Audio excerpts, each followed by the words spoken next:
Hello मित्रों, आप सभी का अपने YouTube चैनल में स्वागत है। और मैं आज आपको इस वीडियो में जो बीएड और जो बीएसटीसी विद्यार्थी है वो लेसन प्लान कैसे बनाए, तो आज मेरा टॉपिक है त्रिभुज के बारे में आपको मैं पूरा विस्तार से बताऊंगा। और आपको यदि PDF इसकी ज़रूरत पड़ती है तो मैं आपको व्हाट्सएप नंबर दे दूंगा, वहाँ से आप व्हाट्सएप भी ले सकते हो। और यदि वीडियो आपको पसंद आता है तो प्लीज़ लाइक कर लेना, और यदि आप पहली बार हो तो मेरे चैनल को सब्सक्राइब कर लेना, क्योंकि मैं आपके लिए ही न्यू वीडियो लाता रहूँगा। तो सबसे पहले आपको लिखना पाठ योजना, जो भी आपका टॉपिक, विश्वविद्यालय, आपके जो कॉलेज का नाम, आपका रोल नंबर, आपके विषय, प्रकरण और दिनांक, समयावधि और क्लास और सत्र। फिर इसके बाद में आपको लिखना प्रकरण, और प्रकरण को आपको करना है अंडरलाइन। प्रकरण के बाद में ये आपके सामान्य उद्देश्य हैं जो हर टॉपिक में आपको सेम लिखने हैं। सामान्य उद्देश्य आपके चेंज नहीं होंगे। और एक बार आप वीडियो को देख लेना अच्छी तरह से। इसके बाद में आपका टॉपिक आता है विशिष्ट उद्देश्य। ये बहुत इम्पोर्टेंट होता है। कोई भी आप लेसन बना रहे हो तो विशिष्ट उद्देश्य आपके बहुत ज़रूरी है। और कोई वीडियो में आपको विशिष्ट उद्देश्य नहीं दे रखे है तो वो वीडियो आपको प्लीज़ न देखें, क्योंकि मतलब उसमें आधा ज्ञान ही दिया हुआ है। तो सबसे पहले आपको लेना है ज्ञान। तो विद्यार्थियों में त्रिभुज का प्रत्यय विकसित करना, विद्यार्थियों त्रिभुज की परिभाषा और प्रकारों को ज्ञान करवाना।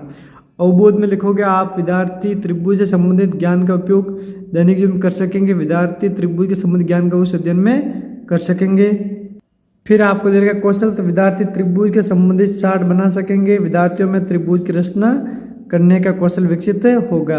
इसके बाद में आपके आती है सहायक सामग्री, श्यामपट्ट, चौक, डस्टर, लपेट फलक, चार्ट और अन्य शिक्षण सामग्री। लपेट फलक होता है जो ब्लैक कलर का आता है, मैं आपको एक स्क्रीन पर दिखा दूंगा, वैसा होता है। फिर आपको लिखना पूर्व ज्ञान। विद्यार्थी त्रिभुज के बारे में समान जानकारी रखते हैं। इसके बाद में आता है आपके शिक्षण बिंदु। तो लिखोगे त्रिभुज की परिभाषा, कोणों के आधार पर त्रिभुज और भुजाओं के आधार पर त्रिभुज। ये तीन आपके पॉइंट आपको लिखने हैं। इसके बाद में आता है प्रस्तावना प्रश्न। ये मेन इंपॉर्टेंट है। सबसे पहले आप क्वेश्चन पूछोगे, ब्लैक बोर्ड पर श्याम पट्ट पर प्रदर्शित आकृति क्या कहलाती है? तो बच्चे बताएंगे बिंदु। दो बिंदुओं के मिलान से क्या बनता है? तो बताएंगे रेखा। तीन बिंदुओं के मिलान से क्या बनता है? तो त्रिभुज। अब अगला क्वेश्चन पूछोगे त्रिभुज किसे कहते हैं? तो बच्चा आपका आंसर नहीं देगा, ये आपको टॉपिक समझाना है। फिर आप लोगों के उद्देश्य कथन। तो बच्चों आज हम त्रिभुज के बारे में विस्तार पूर्वक अध्ययन करेंगे। इसके बाद आता है शिक्षण बिंदु और छात्र क्रिया, छात्र क्रिया और श्यामपट्ट कार्य। ये आपके 4 पॉइंट है, वो आपको टेबल बनानी है। इसके बाद आता है विकासात्मक प्रश्न, जिसमें आप पूछोगे एक आकृति दिखाते हुए ब्लैक बोर्ड पर बनाते हुए ये बताओ किसकी आकृति है। आपको इस टाइप को आकृति बनानी है या फिर कोई आप दिखा सकते हो। तो बच्चे बताएंगे त्रिभुज के बारे में आप क्या जानते हो? तो बच्चे आपको आंसर नहीं देंगे। फिर आपको समझाना है स्पष्टीकरण या कथन कह सकते हो। 3 भुजाओं से घिरी हुई बंद आकृति को त्रिभुज कहते हैं। त्रिभुज में 3 भुजाएं और 3 कोण होते हैं। त्रिभुज के तीनों कोण का मान 180 डिग्री होता है, यह उसकी परिभाषा होगी। फिर आप साइड में ट्रायंगल दर्शा सकते हो। और आप लोगों के ABC का मान होता है 180 डिग्री। त्रिभुज के मध्य से लंब त्रिभुज को 2 भागों में बांटता है, मतलब इस टाइप से आपके बीच में से आप काट सकते हो। ये होने के बाद वापिस आप क्वेश्चन पूछोगे कि त्रिभुज के तीनों कोणों का मान कितना होता है? तो बच्चे बताएंगे 180 डिग्री। 3 भुजाओं से घिरी हुई बंद आकृति क्या कहलाती है? त्रिभुज। और ये आपके हो गया 60, मतलब जो ब्लैक बोर्ड पर लिखोगे ये पॉइंट आपको लिखना है। त्रिभुज की परिभाषा और अर्थ पूरे होने के बाद में फिर वापिस पूछोगे कि त्रिभुज में कितने कोण होते हैं? 3 कोण। तीनों कोणों का मान कितना होता है? 180 डिग्री। कोणों के आधार पर त्रिभुज कितने प्रकार के होते हैं? तो बच्चे इसका आंसर नहीं देंगे। फिर आपको करना वापिस स्पष्टीकरण के कोणों के आधार पर त्रिभुज 3 प्रकार के होते हैं, न्यून कोण, समकोण और अधिक कोण। फिर आपको एक इसकी करनी है व्याख्या कि न्यून कोण वो होता है जो 90 डिग्री छोटा होता है, अधिक कोण वो होता है 90 डिग्री बड़ा होता है। और ये होने के बाद में आप वापिस नेक्स्ट क्वेश्चन पूछोगे कोणों के आधार पर त्रिभुज कितने प्रकार के होते हैं? 3 प्रकार के। समकोण त्रिभुज किसे कहते हैं? ये होने के बाद साइड में आपको एक ऐसा ट्रायंगल बना लेना और उसके आपको शेप दिखा देना, ये समकोण त्रिभुज। अब कोणों के आधार पर होने के बाद में पूछोगे त्रिभुज में कितनी भुजा होती है? तो बच्चे बताएंगे 3 भुजा। 2 अलग अलग त्रिभुज दिखाकर पूछते हैं कैसे दिखाई देता है? तो बच्चे बताएंगे अलग अलग है, भुजा समान नहीं है।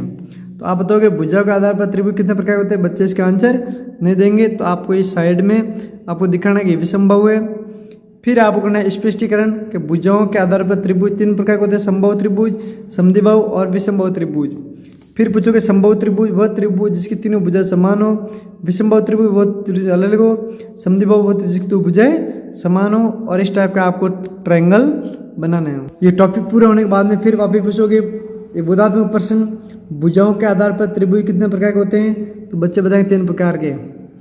फिर विसंभव त्रिभुज किसे कहते हैं? वह त्रिभुज जिसकी तीनों भुजाएं अलग अलग हो। ये होने के बाद में आपका आता है मूल्यांकन प्रश्न। मूल्यांकन में आपको छोटे छोटे क्वेश्चन लेने हैं। त्रिभुज के तीनों कोणों का मान कितना होता है? आपको 4 ऑप्शन दे रहे हैं। त्रिभुज में कितनी भुजाएं होती है? खाली कर लेने। कोणों के आधार पर त्रिभुज 4 प्रकार होते हैं: सत्य या असत्य। जिस कोण का मान 90 डिग्री उसे क्या कहते हैं? और संभव त्रिभुज किसे कहते हैं? ये तो हो गया उसके मूल्यांकन। फिर आपको ग्रे कार्ड डालना है कि कोणों के आधार पर त्रिभुज कितने प्रकार के होते हैं और नाम बताइए। ये था मेरे पास टॉपिक त्रिभुज। यदि आपको कोई क्वेश्चन में डाउट है तो मुझे आप कमेंट कर सकते हो, और किसी टॉपिक पर आपको लेसन प्लान बनाना है तो नीचे आप कमेंट कर सकते हो। और वीडियो आपको पसंद आता है प्लीज़ लाइक कर लेना, और पहली बार तो सब्सक्राइब कर लेना। Thanks for watching this video.